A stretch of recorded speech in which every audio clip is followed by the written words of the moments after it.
trabalhistas hoje, então?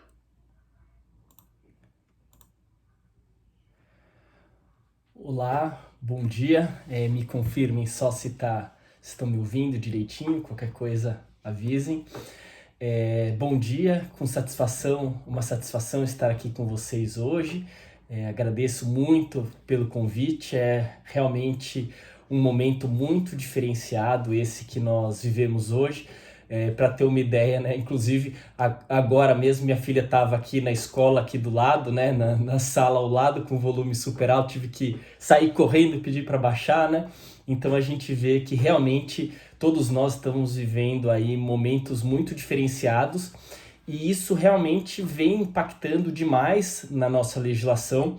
A legislação trabalhista já vinha sofrendo algumas modificações recentes, né, nos últimos anos, desde 2017, e agora, né, nesse contexto da pandemia, isso foi intensificado de uma forma muito grande, né, de modo que, inclusive, se tornou até muito motivo de memes, né? A gente viu ali, porque a gente dormia um dia, no outro dia com uma medida provisória, no dia seguinte já tinha outra medida provisória, então foram mudanças muito rápidas, muito intensas, e que nós já tivemos aí então algumas medidas provisórias, uma delas muito importante, que era a MP 936, foi convertida em lei agora, a Lei 14.020 de 2020, então a gente tem impactos muito grandes aí, alterações muito importantes na legislação trabalhista nesse momento. A primeira coisa que nós temos que analisar nesse momento, e que foi algo que eu me deparei de início no Ministério Público do Trabalho, quais atividades poderiam ter sido mantidas desde o início da pandemia, quais não poderiam ter sido mantidas, e porque isso já começou a surgir de dúvida logo no início, né? Então, a partir de março, quando nós aqui no Brasil, né, nos conscientizamos da necessidade de isolamento social, passamos a receber inúmeras denúncias lá no MPT, no sentido de que o empregador está me obrigando a ir trabalhar, mas eu preciso ficar em isolamento. Como que funciona isso, né? Então, já de imediato a gente teve que analisar, o empregador nesses casos poderia manter a atividade ou não poderia manter a sua atividade. E a gente vê que no âmbito da União, né, nós não temos uma legislação específica dizendo que deve ou não haver o isolamento. Inclusive, né, a gente sabe que o presidente da República se posiciona contra, desde o início, a um isolamento social, em termos assim muito amplos, né? Ele defende que seja apenas em relação aos grupos de risco. Então a gente vê que não teve uma legislação federal determinando o isolamento. No entanto, existe legislação federal, né? Decreto legislativo e lei estabelecendo que estamos num momento de calamidade pública, né? E com base nessa legislação federal é que estados e municípios passaram a expedir decretos determinando quais atividades poderiam abrir e quais deveriam permanecer fechados, o que foi validado pelo Supremo Tribunal Federal ao dizer que, por conta de uma competência concorrente, estados e municípios poderiam definir isso. O que resta dúvida é qual prevalece, né? Porque agora, por exemplo, primeiro a gente tinha no momento que estados e municípios meio que convergiam, né? Mas aqui, por exemplo, em São Paulo, agora a gente tem atividades que o governo de São Paulo diz que pode abrir, o município de São Paulo diz que não pode, né? E acaba que o que eu tenho visto na prática é que aquela decreto mais restritivo é o que tem prevalecido aí, né? Pois bem, e aí desde o início a gente analisa, por exemplo, na maior parte dos municípios, a seguinte situação: nós temos atividades que são essenciais e, portanto, elas devem ser mantidas. Então, desde o início a gente tem o quê? Hospitais, farmácias, supermercados, né? Então, produtos alimentícios, são atividades que basicamente, então se a gente for pensar também, o porto, enfim, são funções que demandam a proteção da saúde das pessoas e também o abastecimento para que as pessoas possam ficar em casa. Então, dentre esse aspecto, se destaca muito também o trabalho dos entregadores, né? Função que cresceu muito, né, entregas por meio de aplicativos ou mesmo por compra direta nos restaurantes que fazem a entrega. Então a gente vê que nós temos aí algumas atividades que são essenciais, outras que foram imediatamente proibidas, que são aquelas de atendimento ao público, ou seja, atividades que você demanda atendimento ao público, elas foram proibidas, ou seja, não poderia ter abertura nessas situações. Então, por exemplo, academias, né, shopping centers, então esse tipo de atividade ele era proibido. E tem algumas atividades que estão ali no meio em que os decretos não dizem nem que podem nem que não podem, de modo que ficou a cargo do próprio empregador dizer se ele iria manter as atividades presencialmente ou se ele ia buscar alguma outra forma. Essas atividades em que o decreto não diz nem que pode nem que não pode e as atividades essenciais, em tese, poderiam desde o início ficar abertas, né, funcionar normalmente. E então a gente teve esses questionamentos. Nós temos também atividades de fiscalização, por exemplo, então órgãos fiscalizatórios, sejam federais, estaduais, enfim, então dou como exemplo aqui conselhos regionais de medicina ou de educação física, em que eles têm fiscalizações também, e que os fiscais denunciavam falando, olha, eu tenho que trabalhar, mas eu vou lá nos locais, eu tenho risco. A atividade de fiscalização também pode ser mantida, não pode ser mantida, né? Auditoria fiscal do trabalho, da receita. Então, são várias funções que nós tínhamos que dizer se elas poderiam ser mantidas ou não. Então, em tese, se não é proibida, e me parece inclusive que a atividade fiscal nesse momento ela era essencial, já que se você tem a proibição de funcionamento de estabelecimentos, enfim, até essa fiscalização ela poderia influenciar nisso. Então, e principalmente conselhos de medicina, enfermagem, fisioterapia, né, eles têm importante função de verificar, né, nos hospitais se as regras de segurança estão sendo observadas, né, porque eles têm essa atuação fiscalizatória que é bastante importante. Portanto, analisando essas questões, a gente verificou que tem uma grande quantidade de trabalhadores que ainda poderiam ter sido mantidos no emprego, muito embora o mais recomendável era que fosse adotado o home office para aqueles que poderiam. E a gente viu que foi uma realidade que se tornou aí bastante intensa, né, o trabalho aí em home office. Pois bem, dito isso, a gente teve aí duas MPs mais importantes, que é a MP 927, que segundo notícia de ontem e hoje, né, ela vai caducar, não será convertida em lei, e a MP 936, que foi convertida na Lei 14.020. Elas trazem importantes questões para auxiliar o empregador nesse momento, de modo que, caso, né, incentivar que o empregador, que o estabelecimento não seja aberto, que a atividade possa ser suspensa por um determinado momento, dando aí algum fôlego ao empregador. E esse fôlego seria o quê? Pela MP 927 ele pode antecipar férias de trabalhadores que inclusive não tenham ainda direito a férias, ele pode dar férias coletivas com menos requisitos, sendo dispensável aí as comunicações aos órgãos oficiais, né, da Secretaria do Trabalho, ao sindicato, então de uma forma mais rápida, né? Antecipação de feriados, então feriados que seriam mais para o final do ano poderiam ser antecipados. E a MP 936 é que traz as principais medidas aí, que são a suspensão temporária do contrato de trabalho, com o pagamento de um benefício emergencial por parte do governo federal e a questão relacionada à possibilidade da redução da jornada com a redução do salário por acordo individual, também com o pagamento de uma diferença pela União, né, em termos de benefício emergencial. Esses benefícios, né, por que a gente fala em redução salarial, sendo que o governo federal dará uma complementação? Porque essa complementação ela observa os limites do seguro-desemprego. Portanto, para cada faixa salarial existe um teto, ou seja, a complementação ela nunca vai chegar a 100%. E a MP, tanto a MP 936 quanto a lei agora, 14.020, permitem que o empregador também dê uma complementação para assegurar o rendimento integral, aí, digamos assim, do trabalhador. mas isso aí acaba sendo uma mera liberalidade, né? Não há uma obrigação para que o empregador tome essas medidas. Bom, então a gente tem esse panorama. Dentro desse panorama, o que eu pensei aqui, né, pensando, né, num evento aqui da Advocacia da União, o que pode se tornar mais importante aí para vocês no dia a dia, né?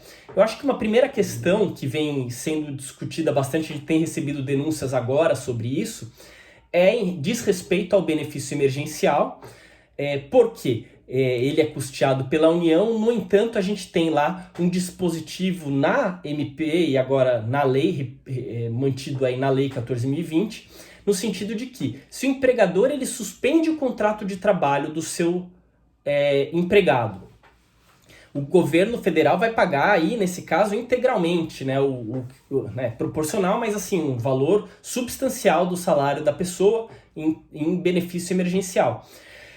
Só que mantém a obrigação do trabalho, por exemplo. Então o empregado está recebendo benefício, o empregador não está pagando nada, inclusive a folha de pagamento é reduzida, né, as contribuições. Agora na lei foram estabelecidas contribuições sociais. No entanto, na MP havia inclusive dispensa de contribuição previdenciária e outros encargos como FGTS, enfim. Então o empregador está ali dispensado, mas exige o comparecimento ou o trabalho em home office, enfim, exige o trabalho. Então esse é um ponto que a lei traz a previsão de que, nesse caso, o empregador ele vai ter que pagar todos os direitos devidos ao empregado durante esse período. E mais importante, né, tem a norma específica a respeito da fiscalização nesse caso, que a fiscalização ela tem o dever de autuar, estabelecer as sanções devidas nesse caso, mas eu penso, inclusive, apesar de não estar previsto na lei, que deve ser buscado o ressarcimento desses valores pagos, né? Então, se foi pago um valor indevido pelos cofres da União, esse valor deve ser ressarcido. O problema é que muitas vezes o empregado já recebeu. Agora, se a gente vai ter a obrigação de que o empregador pague o empregado, pode ser necessário que a AGU vá, ou a AGU, né? Eu não sei, dentro da divisão interna de vocês, eu não me lembro muito bem aí qual dos órgãos que seria o responsável, né? Mas que a União busque esse ressarcimento desse dano, né, que foi causado aí, ou eventualmente até da própria empresa, né? Mas a gente tem essa possibilidade de autuação. Inclusive é importante a gente destacar que a fiscalização nesse caso, inclusive a lei é expressa no sentido de que o auditor deve autuar imediatamente, não pode nem ter aquele critério de dupla visita, enfim, ele deve promover a autuação. Então, esse é um aspecto importante. E a questão da redução salarial com redução da jornada, a lei não traz uma consequência como essa, de que o empregador deve arcar com todos os valores. Mas vocês pensem o seguinte, pode acontecer a mesma coisa. Apesar da lei não trazer essas mesmas consequências, não estar lá expresso, me parece que é uma decorrência lógica da ilegalidade, que os efeitos daquela redução salarial com redução da jornada sejam afastados aí completamente. Por quê? Se você pensar que o empregado ele está com a redução da jornada e redução salarial e o governo federal paga essa diferença, digamos 70% do salário dele, ele está com uma jornada só de 30%, o empregador paga só 30% e os 70% são pagos pelo governo federal. Só que o empregador vai lá e exige que ele trabalhe normalmente. A lei não traz as consequências, né? Mas me parece que que logicamente as consequências devem ser a mesma, com a possibilidade de autuação, estabelecimento de sanção pelo descumprimento da lei e também necessidade de ressarcimento dos cofres públicos, né? Além disso, o que eu acho importante a gente pensar, né, e que isso foi o principal ponto que a gente recebe, principalmente no MPT hoje, de denúncias desde o início da pandemia, é a questão do meio ambiente do trabalho. Porque a gente teve uma modificação muito grande, né? Nós tínhamos inicialmente, antes, no momento pré-pandemia, ali antes de meados de março, né, passado aí, apenas algumas atividades específicas os trabalhadores deveriam usar máscaras, luvas, como é o caso dos hospitais. Os hospitais, então, a gente pode dizer que desde o início eles já tinham que ter todos os equipamentos de proteção. Não tem como, eles já tinham essa obrigação antes, né? Muito embora muitos ainda não tenham até hoje os equipamentos em quantidade suficiente, eles já eram obrigados. No entanto, nós tivemos uma novidade que foi qualquer empregador, e até nós, né, órgãos públicos, né, tal como a AGU ou mesmo o MPT, para reabrirmos, né, se quisermos aí reabrir as nossas repartições públicas, enfim, teremos que fornecer a todos os servidores, né, as máscaras, evitar o contato próximo. E isso foi uma realidade que foi de uma hora para outra, as empresas todas passaram a ser obrigadas, mas de início elas, né, não sabiam, elas não tinham conhecimento dessa obrigação ali em março ainda. Hoje já tem, mas em março não. Então a gente teve ali muitas atividades que tiveram que mudar rapidamente. Então a gente vai pensar que todas as atividades começaram a ter que fornecer álcool gel, sabonete, então, porque a gente recebia muita denúncia que a empresa não tinha nem sabonete, nem álcool gel, e empresas públicas, né, sociedades de economia mista também, com essas dificuldades, fornecimento de máscaras. Então a gente começa a ter uma dificuldade que não existia antes. E o distanciamento social, a gente tem muitas atividades em que os trabalhadores ficam muito próximos um do outro, né? Vamos pensar aqui numa atividade de telemarketing. As pessoas no telemarketing trabalham sempre em cadeiras assim pequenas, uma ao lado da outra, né? Cada um com a sua tela. Mas ali em março mesmo, o MPT teve que ajuizar algumas ações contra empresas para manter distanciamento. Então, as empresas teriam que, ao menos pular um posto de trabalho para que a gente não tivesse tanta proximidade, são ambientes fechados, todo mundo teria que trabalhar de máscara, enfim. Então, foram mudanças muito rápidas em que a gente teve que ver quais medidas urgentes deveriam ser tomadas em cada caso. Isso impacta muito a própria auditoria fiscal do trabalho, que deve também tomar medidas aí de fiscalização com base nisso, né? Então são novos equipamentos de proteção que acabaram de ser exigidos de toda e qualquer atividade. No início a gente teve também, pela MP 927, suspensão de algumas exigências relacionadas à saúde e segurança do trabalho, mas o Supremo acabou ali reduzindo afastando essa exigência, tá? Então isso é importante dizer. Em relação às medidas administrativas, as empresas então ficaram obrigadas a cumprir todas as medidas administrativas. Houve também uma restrição na fiscalização pela MP, que dizia que somente poderiam ser atuados descumprimentos das MPs, trabalho escravo, trabalho infantil, falta de registro, então e descumprimento de regras de proteção à saúde e segurança. No entanto, o Supremo também afastou essa possibilidade. A auditoria fiscal do trabalho, então, pode autuar os empregadores em relação a qualquer matéria também no momento da pandemia, porque as MPs estavam restringindo, dizendo que o critério da dupla visita virava uma regra geral e não mais uma exceção, né? Então tinha alterado isso. No entanto, o Supremo veio lá e falou, não, calma aí, vai poder sim autuar sem qualquer problema. Então continua sendo possível a autuação pelo Ministério do Trabalho, mesmo no contexto da pandemia, independentemente da matéria. E outra questão que foi interessante, que veio na MP 927, foi discutida pelo STF, foi a questão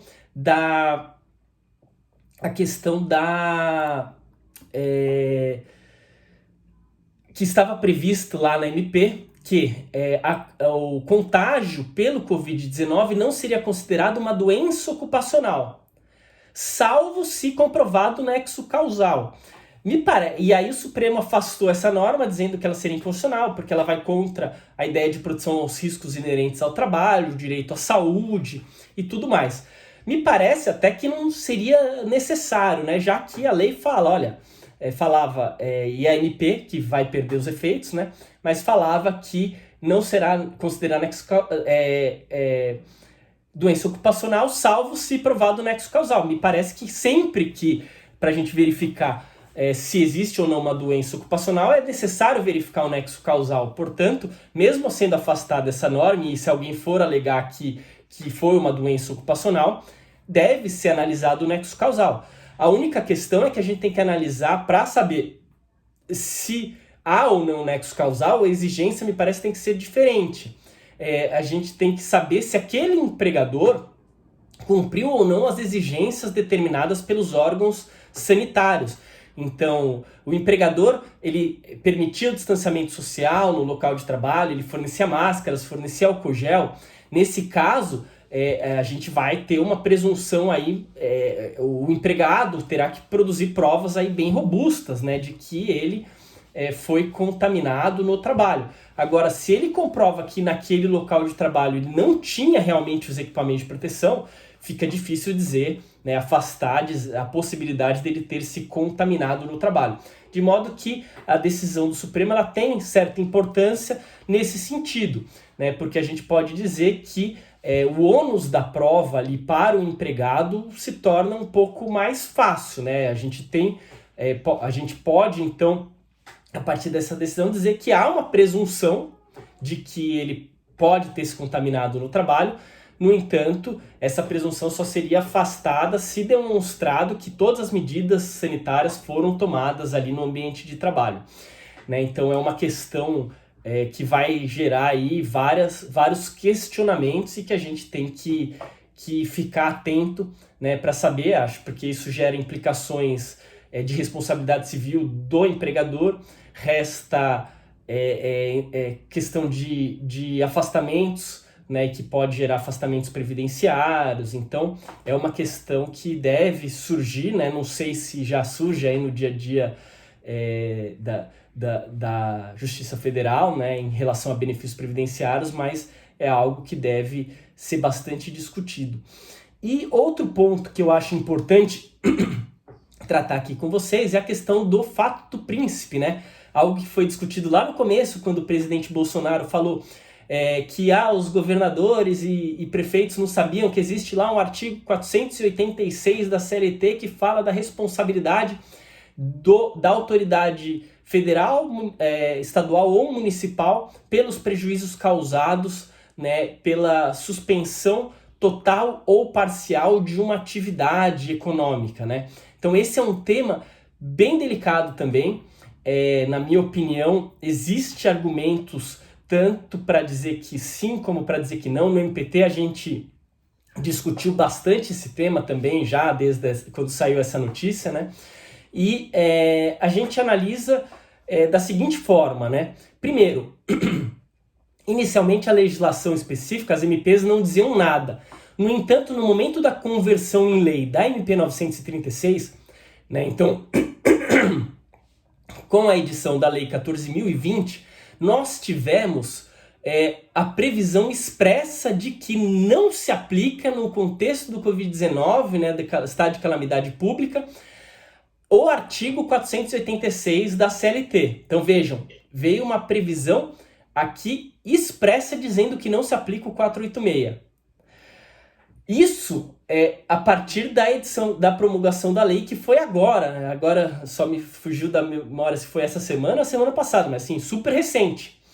E até então, como fica a situação até então? Veja, o legislador veio e disse, não se aplica, mas não se aplica agora. Significa que se aplicava antes?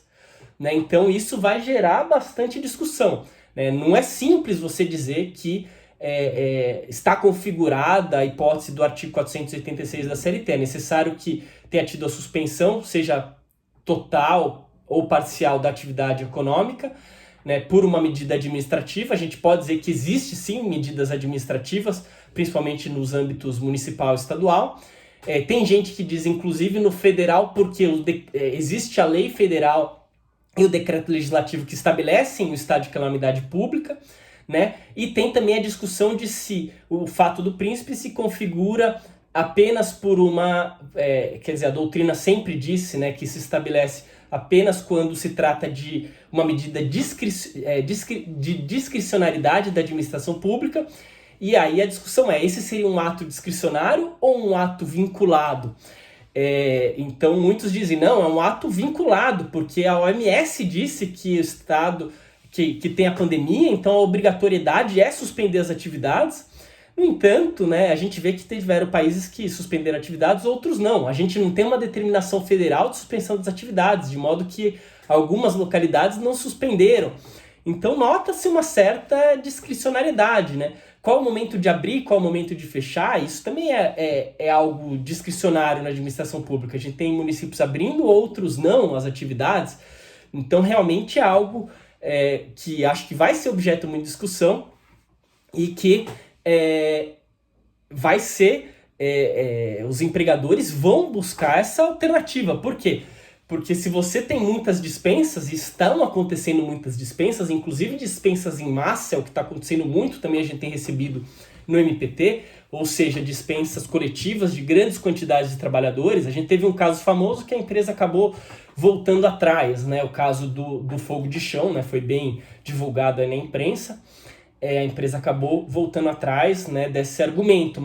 Mas veja, nós teremos ainda muitas dispensas em massa, porque as atividades econômicas realmente tiveram uma queda nas suas receitas, e me parece que eles vão argumentar muito por esse lado. E a gente tem também o próprio artigo 37, o parágrafo 6º da Constituição, que fala da responsabilidade da administração pública, né? Existe então um fundamento constitucional, se você conseguir comprovar, né, ali, convencer o juízo de que existe uma responsabilidade do ente público. Então eu acho que esse é um ponto que vai ser ainda objeto de muita discussão. E as MPs trouxeram também a previsão de que é um caso de força maior. Me parece que realmente, né, não tem como dizer que não é, né, uma doença, é um fato de força maior realmente, mas a decisão de abertura ou fechamento das atividades e quais atividades vão se manter abertas ou fechadas realmente parte aí dos entes da administração pública. Portanto, acho que vai ser motivo de muita discussão judicial ainda isso em termos de nas ações, nas reclamações trabalhistas, tá certo? Bom, vi que meu tempo aí já se esgotou. Eu agradeço muito aí a atenção, estou à disposição para dúvidas, para questionamentos e o que vocês precisarem aí, seja agora, seja num contato posterior. Obrigada, doutor João. A palestra foi excepcional com tudo que o senhor falou. Recebemos algumas questões aqui no nosso chat, até para a gente, em razão do tempo, eu vou te passar duas, doutor. Uma é a respeito daquela nova portaria que permite a recontratação de empregados que foram dispensados nos últimos 90 dias. O que o senhor poderia falar para a gente a respeito dessa portaria? O senhor acha que pode ter impacto no direito dos trabalhadores, em especial se o trabalhador for recontratado por um salário inferior? Bom, essa é uma pergunta boa mesmo, né?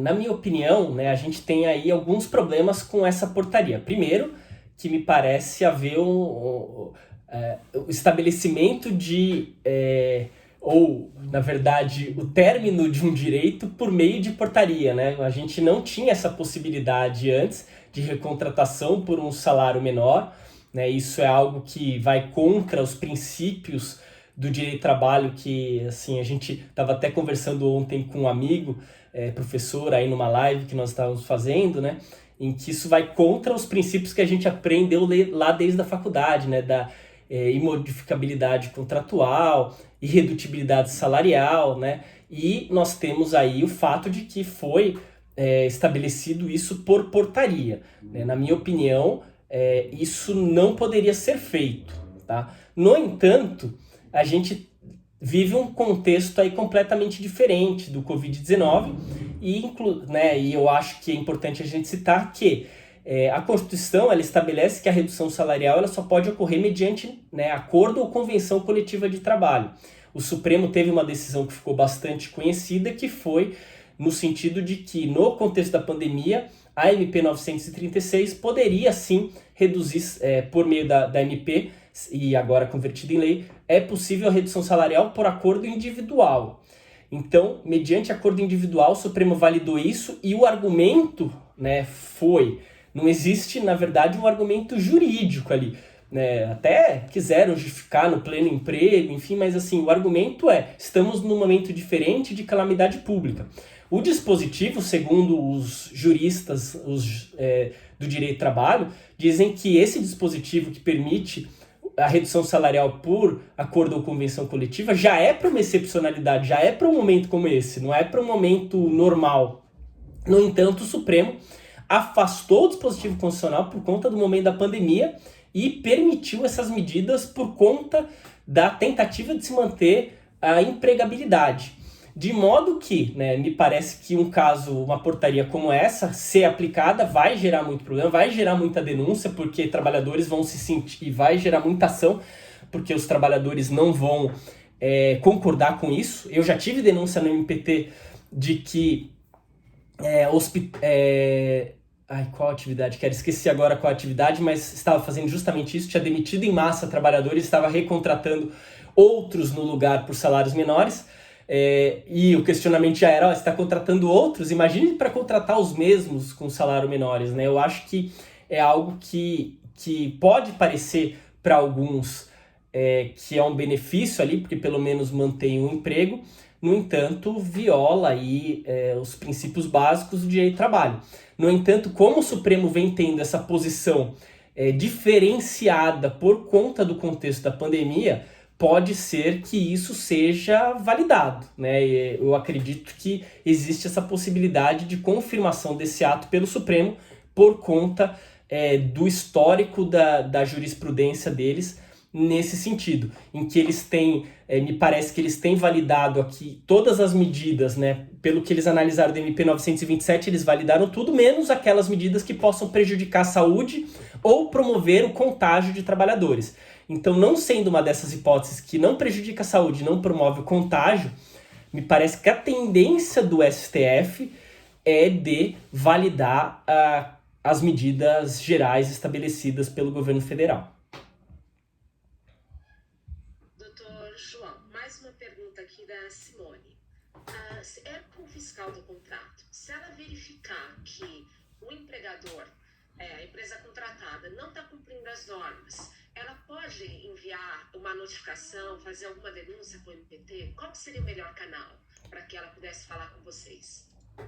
O MPT ele possui um site, então se você digitar MPT no Google, ele aparece ali o site e tem a possibilidade de fazer a denúncia eletrônica, que já funciona bem há muitos anos, né? Em que qualquer pessoa pode fazer a denúncia em forma de anonimato, inclusive, se você não preencher seus dados, não vai ter dado nenhum, ou de forma sigilosa. A gente prefere que seja de forma sigilosa, que as pessoas coloquem os dados, porque às vezes a gente precisa conversar com o denunciante para obter informações. Às vezes tem informações essenciais que não constam da denúncia, e se ela é anônima a gente não consegue tirar dúvida e acaba tendo que arquivar o procedimento, né? Mas para qualquer denúncia no MPT basta entrar no site e fazer a denúncia, que pode ser inclusive sigilosa ou anônima. Muito obrigada, doutor João, pela participação. Foi um prazer tê-lo aqui conosco. Agora, dando sequência ao nosso evento... Obrigado, até mais. A palestra do dia será com a doutora Luciana Leal Breiner a respeito de compras e contratações públicas em tempos de Covid-19. A doutora